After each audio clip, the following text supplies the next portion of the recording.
Boa noite, tutores. Meu nome é Rafael, faço parte de um grupo de trabalho aqui da Univesp. A gente vai apresentar o nosso trabalho hoje, feito em grupo, que é o Fix for You, plataforma de fluxo de valor da cadeia produtiva, que é um incentivo de uma disciplina nossa do PI3, né, que é trabalhar com a indústria 4.0 e dentro da cadeia de suprimentos. Então, dentro desse tema que a gente pensou bastante e conseguiu sintetizar dentro de uma atividade que a gente desenvolveu ao longo desse semestre. Então, a apresentação ela está esteticamente bem simples para de fácil entendimento, e o trabalho, uma vez que a gente construiu ele ao longo do semestre, ele está bem denso, cheio inclusive de pesquisas e outras coisas que a gente fez de pesquisa bem legal, né? Então, acredito que aqui só é um pouco do reflexo do que foi feito no trabalho, tá? Na primeira parte dessa atividade, dessa agenda aqui que a gente tem, a gente vai mostrar um pouco dos nossos objetivos, entender qual foi o nosso motivador e por onde a gente começou a pensar nessa indústria 4.0, um pouco do processo e um pouco do desenvolvimento. Claro que esses três tópicos dentro do trabalho, né, da produção que a gente fez, do ponto doc, vamos chamar assim, que foi entregue, é um trabalho bem denso, cheio de informações de proposta de valor mesmo para ser um projeto, né? A gente trabalhou bastante para que isso fosse de fato um caso real, né? Então a gente estudou bastante. Então tem aí um pouco do projeto, um pouco do nosso racional e a nossa ideia esquemática, né, em termos de desenvolvimento, um esquema de como seria essa plataforma, né? Uma das coisas que a gente mais trabalhou juntos foi o que a gente gostaria de fazer e qual era a nossa meta.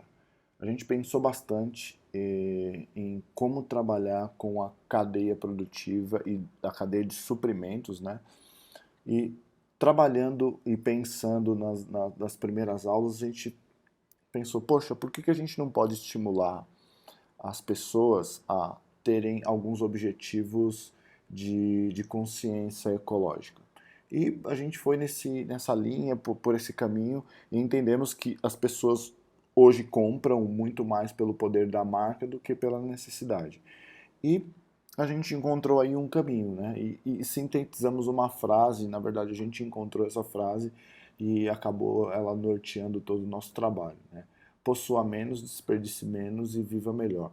Então esse foi basicamente o pilar do nosso trabalho que norteou basicamente as nossas pesquisas, o que a gente tinha de interesse, e a plataforma está muito voltada para essa missão, vamos chamar assim, né, para esse pilar que é possua menos, desperdice menos e viva melhor.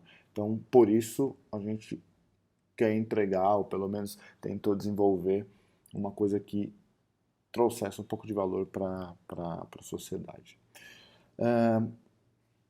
Olhando para a agenda lá e um pouco do nosso objetivo, a gente estabeleceu três grandes áreas de pesquisa em primeiro momento e depois execução, né?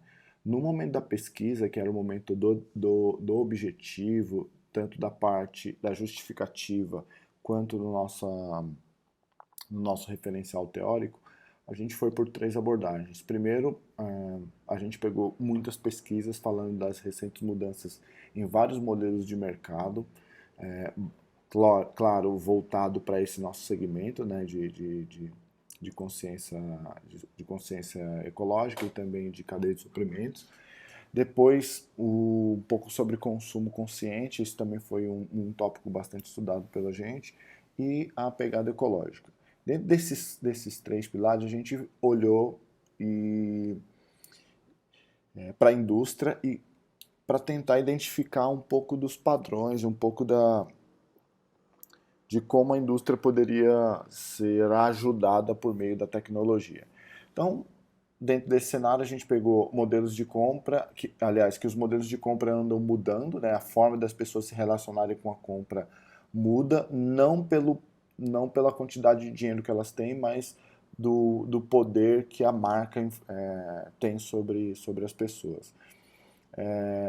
A gente começou a notar também, de acordo com as pesquisas, que os produtos andam cada vez mais obsoletos, não obsoletos porque perdem a funcionalidade ainda é um benefício daquele aparelho, mas a obsolescência vem porque existe um modelo mais novo e as pessoas buscam um modelo mais novo e deixam o produto, né, que de certa forma ainda funciona, né, e tem essas características tanto de componente quanto as características funcionais ainda ativas, né. E a reutilização desses materiais que ainda possuem algum certo de uso. A gente começou a notar que, por mais que as pessoas trocassem, vou pegar o exemplo de um aparelho celular, as pessoas pudessem trocar o aparelho antigo, que tem cerca de um ano, ainda continua com as capacidades funcionais ativas e os seus componentes ainda funcionam mecanicamente, ainda estão funcionais. Então a gente falou, poxa, há um mercado aí, a gente pode mudar o modelo de mercado saindo por este caminho, né? Aí, um outro segundo nosso pilar foi do consumo consciente. A gente colocou daqui para baixo somente verbos, porque a gente acreditou que deste ponto para baixo a gente conseguiria mudar alguma coisa. A gente está, com esse projeto, a gente está em busca de gerar algum valor por meio da tecnologia, a gente quer usar tecnologia para fazer com que as pessoas fiquem mais próximo do consumo consciente. A gente também buscou muito construir uma cadeia de suprimentos inovadora. A gente hoje conhece o supply chain, né, que é a cadeia de suprimentos tradicional, que por meio de distribuidoras, por meio de entregadores e tudo mais, e a gente quer trazer essas empresas mais perto do usuário final por meio da tecnologia. A gente tentou também estimular um pouco nas nossas pesquisas e aqui, como eu disse, esse trabalho, esses slides só tangibilizam o que a gente estudou lá bastante. E a pegada ecológica, né? A gente quer com isso diminuir o impacto e gerar também mais consciência na sociedade. Então, se a gente olhar nesse modo macro aqui, né, a gente vai entender que boa parte desse trabalho está fundamentado também naquela frase e aí desmembrando para esses outros pilares, né? Qual foi o nosso processo? Qual foi o nosso racional, né? E aí o professor da nossa disciplina, o professor Wagner, né, ele nos introduziu a disciplina do projeto integrador e nos deu, como eu disse, um desafio, né? E aí começou todo o processo de desenvolvimento olhando para a Revolução 4.0. E por isso a gente quis muito usar a tecnologia e o processo de inovação com toda o embasamento que ele nos provocou. Então, a gente tinha que colocar isso porque isso foi uma premissa nossa para considerar construir esse trabalho dentro dessa vertente, né? Outra coisa que nos ajudou muito no nosso racional e na construção do projeto foi o framework do Design Thinking, que ajudou a gente a prototipar, ajudou a gente a construir os modelos iniciais, a gente conseguiu testar e ver se aquilo era um protótipo viável para a gente seguir em frente ou mudar alguma coisa ou ajustar no meio do processo. Então, é, essa ferramenta nos deu um pouco de liberdade, né? E, e conseguiu fazer com que a gente errasse menos durante o processo.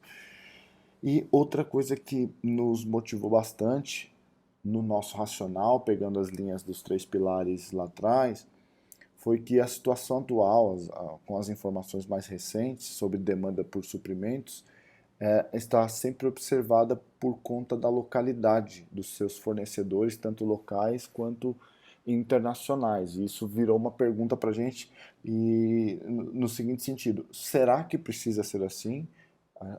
Os fornecedores estão apenas localmente ou internacionalmente, uma vez que os produtos já estão nas mãos dos usuários? Então a gente falou, poxa, a pessoa tem um iPhone que foi construído na China e já foi importado para cá e os seus componentes já estão aqui no Brasil, né? Então, por que não gerar uma cadeia de valor que pudesse ser muito mais próxima e, nesse caso, mais globalizada, né? Então, toda essa costura, todo esse processo foi alinhavado, estruturado, baseado nesse nosso racional. E aí, com isso, a gente chega a um processo de desenvolvimento de uma plataforma que integra todo essas peças, né? E a gente cai nesse nosso protótipo, né? A gente conseguiu conceituar nesse momento um protótipo como esse, que é a nossa plataforma chamada Fix4U. Ela é muito pautada em ser uma plataforma de integração entre as, as distribuidoras e parceiras. Isso a gente detalha bastante no nosso descritivo, que na verdade são as empresas produtoras e empresas parceiras dessa plataforma, ou seja, aqui dentro por meio de uma aplicação mobile, vou contextuar um pouco mais alto nível aqui, por meio de uma aplicação mobile, os usuários finais, vamos chamar assim, né, as pessoas físicas, têm a conexão com as distribuidoras e parceiras com o seguinte intuito de devolver o seu aparelho ao distribuidor final ou à fábrica, né? Ou ainda assim submeter para um ajuste, para um conserto. Isso tendo em vista que outros tiveram o mesmo problema ou tem peças que estão que podem ser utilizadas no seu aparelho. Uma vez que um aparelho A quebra e eu submeto isso à minha plataforma, outro aparelho B que depende de uma peça que está no aparelho A e eles se encontram por meio dessa plataforma, há uma integração e uma disponibilidade de produtos e um reuso desses produtos que ainda tem uma funcionalidade ainda ativa e há um conserto muito mais rápido, visto que se essa peça viesse de outra parte do mundo para tentar realizar um conserto, poderia ser muito mais oneroso, né? Isso também tem uma conexão muito forte com os centros especializados, que é por onde esses consertos são realizados. Esses centros especializados podem ser conectados às distribuidoras, fábricas ou parceiras, ou pessoas jurídicas que têm, de fato, o seu comércio voltado para o conserto de produtos eletrônicos ou coisas do tipo, né? Então, toda plataforma é um gerenciamento desses interesses e uma distribuição que gera, né, uma distribuição dessa cadeia de valor um pouco mais moderna, tudo conectado, altamente veloz e o usuário consegue ter de maneira mais rápida a informação de como o seu aparelho está e como ele vai ser consertado e de que peça, de qual aparelho, se é original e de que fábrica é, de onde ele veio, com procedência e com agilidade. A plataforma também permite todo o sistema de pagamento por meio dessa integração, né, entre os parceiros e distribuidoras. Então, todo o gerenciamento de acessos, gestão de vendas, gestão dos suprimentos, gestão do score, dos comentários dos clientes e a gestão de pagamentos, tudo é feito por meio da Fix4U e isso disponibilizado por meio de uma aplicação mobile. E claro, os centros especializados e as parceiras também, como vocês estão vendo na seta, tem uma integração muito forte com a plataforma. Então, tanto do lado do usuário final quanto do lado da plataforma, essa gestão é por meio das integrações. Então, isso que a gente conseguiu conceituar. De novo, esse é um trabalho que está fortemente descritivo e a gente conseguiu conceituar e chegar nesse ponto. A gente entende que para um próximo passo do nosso PI é um bom protótipo para ser desenvolvido. Eu agradeço aos professores e aos tutores que nos ajudaram com as suas réplicas, né, dos nossos parciais e a gente conseguiu colocar essa tréplica com mais assertividade. O grupo HD agradece, obrigado professores e tutores. Até mais.